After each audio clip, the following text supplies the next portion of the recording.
Everyone, welcome to EduTap. So, in today's 10 minutes a day series, we are going to discuss the liabilities of a paying bank. तो checks के case में, demand drafts के case में हम paying bank की liabilities की बात करते हैं। देखिए, अगर आपके अकाउंट में सफिशिएंट अमाउंट है, चेक अगर प्रॉपरली ड्रॉन है, तो बैंक की रिस्पॉन्सिबिलिटी होती है कि उसे उस चेक को क्लियर करना है, चेक का पेमेंट करना है।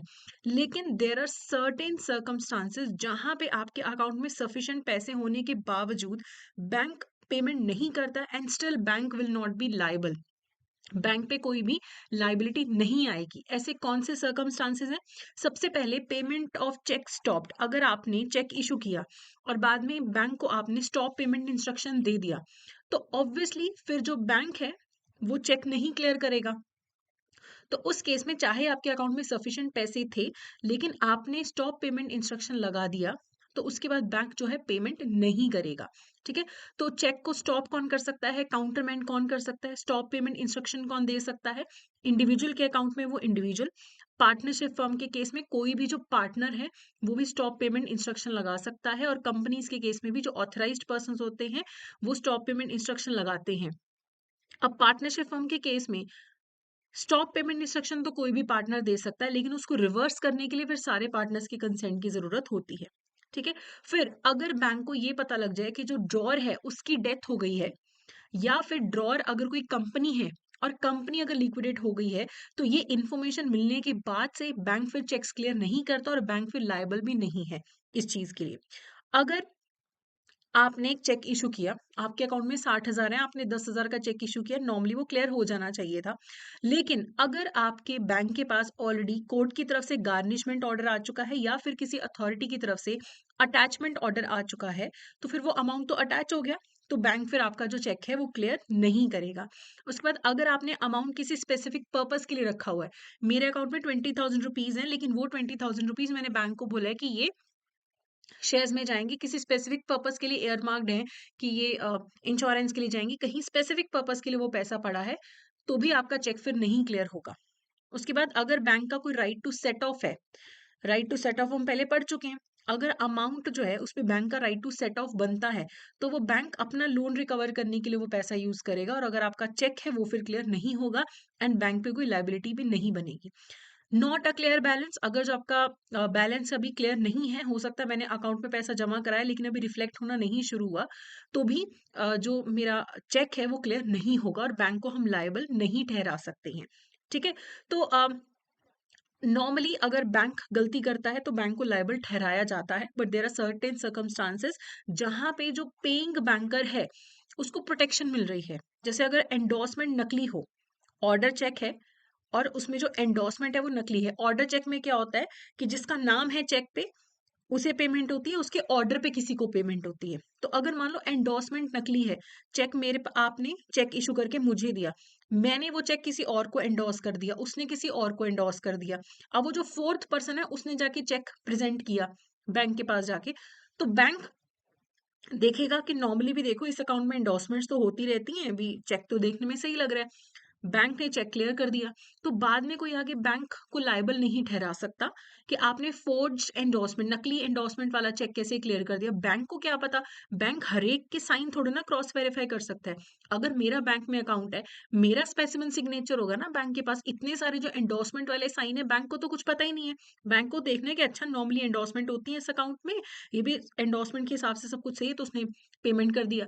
बाद में बैंक को कोई लायबल नहीं ठहरा सकता। सेम अगर बेयरर चेक है, बेयरर चेक क्या होता है? जिसके हाथ में चेक है, चेक उसका, जो बेयर कर रहा है उस चेक को, उसका चेक होता है।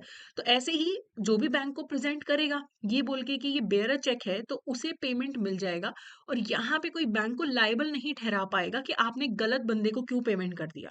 सेम अगर डिमांड ड्राफ्ट है और डिमांड ड्राफ्ट की एंडोर्समेंट हो रखी है, लेकिन एंडोर्समेंट प्रॉपर है, कोई उसमें गलती नहीं है, बैंक पेमेंट कर देगा, बैंक को कोई लायबल नहीं ठहरा सकता। ओके।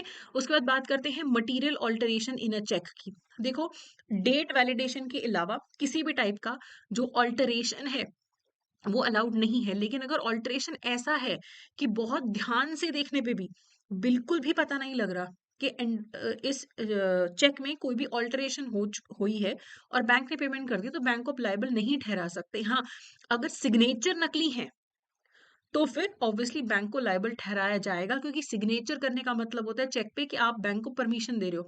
सिग्नेचर नकली है यानी कि परमिशन ही नहीं है। ठीक है। और वैसे भी आजकल क्या है, आजकल हमारे पास है CTS, चेक ट्रंकेशन सिस्टम।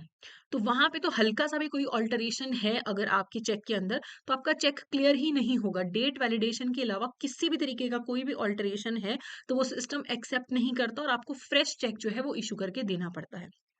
ठीक है। फिर क्रॉस चेक की बात करते हैं, ये थोड़ा सा हम डिटेल में देख लेते हैं। पेमेंट ऑफ क्रॉस चेक, तो नेगोशिएबल इंस्ट्रूमेंट एक्ट 1881 हमारे ड्रॉई बैंक को, जिसपे चेक ड्रॉ किया गया है, उसको लीगल प्रोटेक्शन देता है जब एक क्रॉस्ड चेक बैंक के पास आएगा। क्रॉस क्या होता है, ये अगर चेक होता है, ठीक है, इसके साइड पे ऐसे दो लाइनें लगा के आप चेक की क्रॉसिंग कर लेते हो। जब सिंपल सिर्फ दो लाइनें लगी होती है ना, इसका मतलब होता है कि चेक में जनरल क्रॉसिंग है। इसका मतलब होता है कि अकाउंट में पैसा जाएगा, जिसके भी पास पैसा जाएगा चेक की पेमेंट अकाउंट में जाएगी, कैश में नहीं जाएगी। और स्पेशल क्रॉसिंग का क्या मतलब होता है, स्पेशल क्रॉसिंग में आप बैंक का नाम भी लिख देते हो उन दोनों लाइनों के बीच में, यानी कि जो पैसा जाएगा इसी किसी बैंक के अकाउंट में जाना चाहिए। अगर दोनों लाइनों के बीच में SBI लिखा है तो वो amount of the cheque SBI account में ही जाएगा। ओके। और बैंक को ये देखना है कि जनरल क्रॉसिंग है तो जनरल क्रॉसिंग के हिसाब से पेमेंट करे, स्पेशल क्रॉसिंग है तो स्पेशल क्रॉसिंग के हिसाब से पेमेंट करे, और पेमेंट इन ड्यू कोर्स करे। ठीक है, कि with good faith without any negligence bank ने पेमेंट करा है। लेकिन अगर बैंक क्रॉस चेक की जो कंडीशन है उसके हिसाब से पेमेंट नहीं करता, तो फिर बैंक को कोई प्रोटेक्शन नहीं है, फिर बैंक लायबल होगा टू द ट्रू ओनर किसी भी लॉस के लिए, अगर बैंक क्रॉसिंग के हिसाब से पेमेंट नहीं करता। अगर मान लो कोई ऐसा चेक है जिसमें मल्टीपल बैंक्स का नाम लिखा हुआ है क्रॉसिंग के अंदर, अब स्पेशल क्रॉसिंग में मान लो SBI का भी नाम लिखा है, बैंक ऑफ इंडिया का भी नाम लिखा हुआ है, ऐसे केस में कंफ्यूजन हो सकती है, मिसयूज हो सकता है। तो ऐसे चेक का बैंक पेमेंट नहीं करता। हाँ, एजेंट को पे करने का है, बैंक का नाम लिखा है और साथ में एजेंट को पे करने की बात करिए, फिर अलग बात है। लेकिन अगर दो बैंक्स का नाम लिखा है क्रॉसिंग में, तो फिर तो कंफ्यूजन हो जाएगी कि कौन से बैंक में पेमेंट डालना है। तब फिर ऐसे चेक्स को बैंक को क्लियर नहीं करना चाहिए। अगर बैंक क्लियर करता है तो बैंक फिर true owner of the cheque को लायबल हो जाता है for any kind of loss. ठीक है। अब इसके रिगार्डिंग एक MCQ करने से पहले मैं आपको बता दूं कि हमारा क्रैश कोर्स स्टार्ट हो चुका है फॉर योर जैब मई 2025। तो well in advance you can start preparing तसल्ली से। लाइव क्लासेस मिलेंगी, लाइव नहीं अटेंड कर पाएंगे तो रिकॉर्डेड मिलेंगी, कॉन्सेप्ट नोट्स हैं, फुल लेंथ टेस्ट है। जब 80 आप कोड यूज करते हैं तो आपको फिर 80% ऑफ भी मिलता है, कोर्स सिर्फ 2500 में आपको मिलता है। ठीक है। अब एक क्वेश्चन देख लेते हैं। Under the negotiable instrument act 1881 which of the following statements is correct regarding the protection provided to banks in case of payment related to checks? कब बैंक को प्रोटेक्शन मिलती है? A drawee bank is protected for payment of a bearer check containing a forged endorsement. तो ठीक है, अगर एक endorsement है चेक की, लेकिन बेयरर चेक है कि जिसके हाथ में चेक है उसका चेक हो गया, तो ऐसे चेक की अगर बैंक प्रॉपरली पेमेंट कर देता है तो बैंक को प्रोटेक्शन है कि बैंक पे कल कोई सवाल नहीं उठा लेता।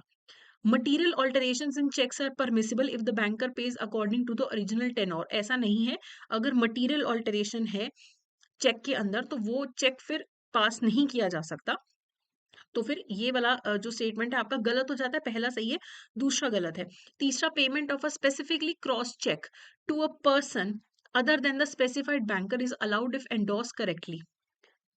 Payment of a specially cross check to a person other than the specified banker is allowed, ऐसा नहीं है। अगर स्पेशल क्रॉसिंग है तो जिस बैंक का नाम लिखा है उसी बैंक के अकाउंट में पैसा जाना चाहिए, तो ये भी गलत हो गया। Corrections for the page name on cheques are permitted, ऐसा नहीं है। CTS के अंदर आप अगर पे का नाम चेंज करना चाहते हो, करेक्ट करना चाहते हो, तो फिर वो सिस्टम एक्सेप्ट नहीं करेगा, नया आपको चेक प्रेजेंट करना पड़ेगा, तो ये भी अलाउड नहीं है। तो सिर्फ पहला स्टेटमेंट आपका सही था, बाकी सारे स्टेटमेंट्स आपके गलत हैं। तो ये था हमारा आज का सेशन। तो that's it for today. Thank you so much.